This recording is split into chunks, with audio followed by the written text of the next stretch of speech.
म्हणजे थोडक्यात पंतप्रधानांनी जे उद्दिष्ट ठेवलं होतं शेतकऱ्यांचं उत्पन्न दुप्पट करण्याचं, हे एक उत्तम माध्यम असू शकतं त्याचं. मेहरबानी करून मला पैसे द्या 25-40 कोटी, म्हणजे मी सगळ्या पिकांवरती संशोधन करू शकेन.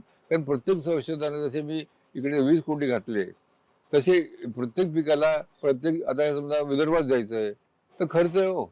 मला एक वॉर रूम उभी करावी लागते. बरोबर. माणसं नेमावी लागतात. त्याचा पृथक्करण अभ्यास करावा लागतो. तर त्याला काही आपोआप घडणार आहे का ते?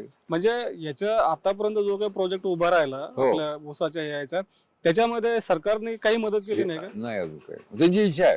मग हे खर्च तुम्ही स्वतः केला? हो, मी 20 कोटी घातले स्वतःचे. माझा 1 एकर ऊस नाहीये. अच्छा. आणि मायक्रोसॉफ्टने 250 कोटी खर्च केले. की त्यांचे 71 शास्त्रज्ञ काम करत होते ना, त्याची बरं. कॉस्ट काढली ती 250. म्हणजे 300 कोटी आपण घातलेले त्याच्यामध्ये.